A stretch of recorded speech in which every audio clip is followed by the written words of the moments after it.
If you're looking to create, grow, and sustain your wealth, download and subscribe to the Pain Points of Wealth podcast at BeBullish.com with Bob, Ryan, and Chris Payne. It's your podcast for market insights, money tips, and real talk on the economy. Download and subscribe at BeBullish.com.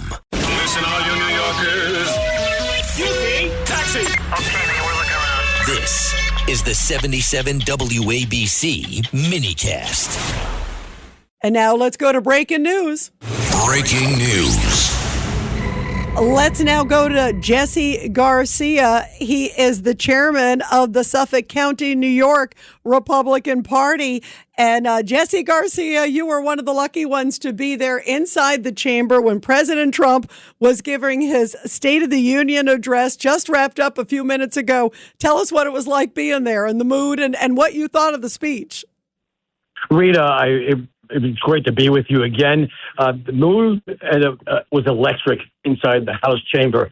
I was lucky to be here as a guest of Congressman Andrew Garcia, who's also the Homeland Security Chairman, and my partner, Michael Torres, the Suffolk County County Conservative Chairman, was joining us today as well.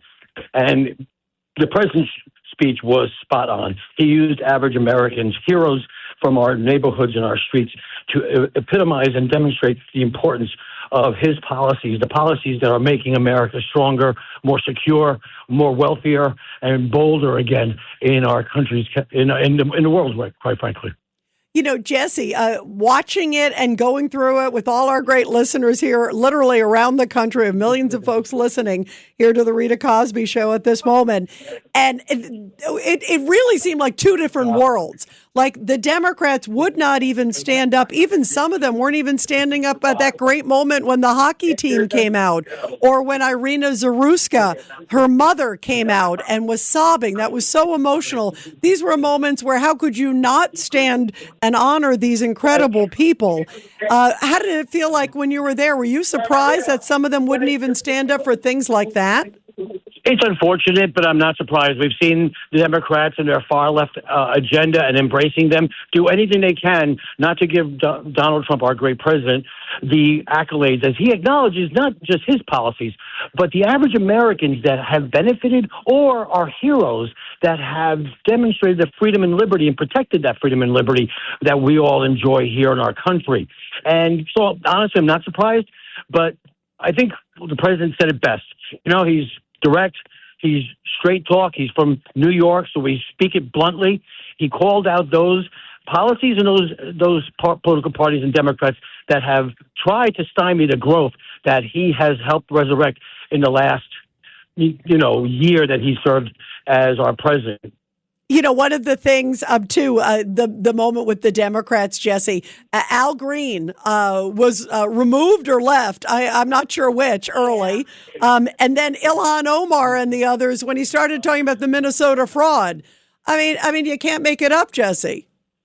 Well, they can't make it up because here's the issues. What are they going to do? They're going to try and deflect attention away from $19 billion in taxpayer monies from all Americans being corrupted, being defrauded, and basically out the door with no benefit. These were going to political allies, allegedly, in Minnesota for organizations that were supposed to help those in need and the most vulnerable. Learning centers, that they can't even spell the word learning right. And, of course, the autistic community and our children to help them. But those monies weren't going there. They were going to those groups that were just want to perpetuate the failed liberal policies. And, of course, there's no bigger demonstration of failed liberal policies than Minnesota. Yeah, and one of the other things that I thought was an amazing moment, Jesse, when he looked at the Democrats and he talked about the open border policy, he said, you were in the room. You guys were the ones who allowed this policy to happen over and over and over again. And it was your open border policies that sort of put us in this position, and call them out by name. And then also on the taxes, where he said, you guys all voted against the big, beautiful bill. One of the things also, Jesse, and it's always great to get the sense of what it's like to be in the room at that moment. what I loved about President Trump was he started talking about these real Americans, Exactly. pointing out to the mom who's the girl who's going to get, I think, $5,000 more back because of the no tax on tips. What was that like? And by the way, how far away were you from any of those folks in the gallery? Were you near any of those, or were you lucky enough to be near the hockey players? No, I was across from the hockey players, and I was on the opposite side of, the president's seating and where their family was sitting and those guests were there. Where I was near was a Marine that received the Congressional Medal of Honor for his injuries during the, operation in Venezuela that led to the arrest of Maduro. Wow. And the freeing of that country. I mean, it was a touching moment. I will tell you that, the room was electric. It was energized. It was enthusiastic. A great majority, an overwhelming majority of the gallery stood with the Republican majorities and Republican officials when they spoke about those issues specifically that you spoke about. Closing the borders, the fact that there have been zero illegal aliens, migrants, and criminals crossing our borders for the better part of 9 months. The fact that we passed the largest tax cut in American history, no tax on tips, no tax on overtime, no tax for senior citizens, and no tax on on loans for American-made vehicles. These are real savings that are going to demonstrate and pump money into this economy that's already roaring back to life with inflation, I think, as the president points out, down to 1.7% as of last month. I'll give you a chance also, Jesse, because you're so eloquent. Abigail Spanberger, who is the governor of Virginia, who did the Democratic response, she started talking about how Trump's reckless policies are causing tax hikes. He's planning another tax hike. Where is she getting that from?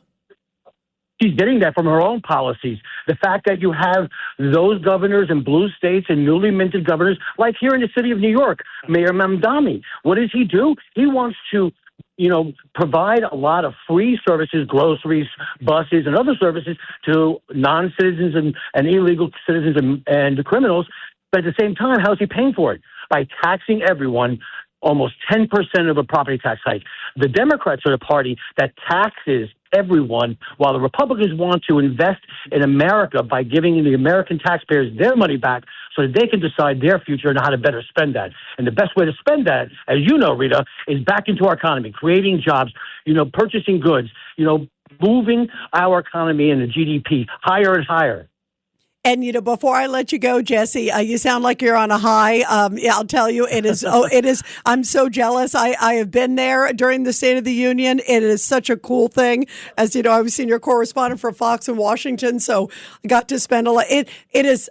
It's always like a gift. You have to pinch yourself. What was your favorite moment of tonight? And who did you run into? Just give us a little sort of a color of the room.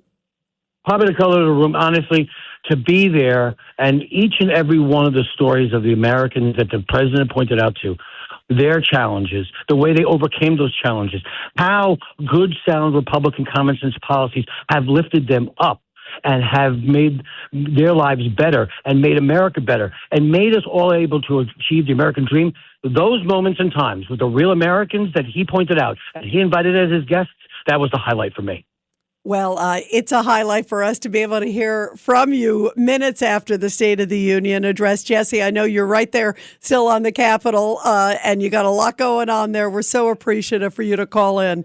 Jesse Garcia, thank you so much. Of course, the great chairman there of the Suffolk County GOP. Thank you, Jesse, so much. Lucky you. Thank you, Jesse. Thank you. Thanks so much. Every week, the Payne family cuts straight to the real financial story. The one question, Bob, everyone's asking is, are we in an artificial intelligence bubble? You've been through boom and bust. What do you think? No hype, no myths. Just what actually matters to your money. Does feel very similar to what we experienced in the 90s. Where are we, though? Are we in 1995, 1997, 1999? Listen to the Pain Points of Wealth on the Red Apple Podcast Network.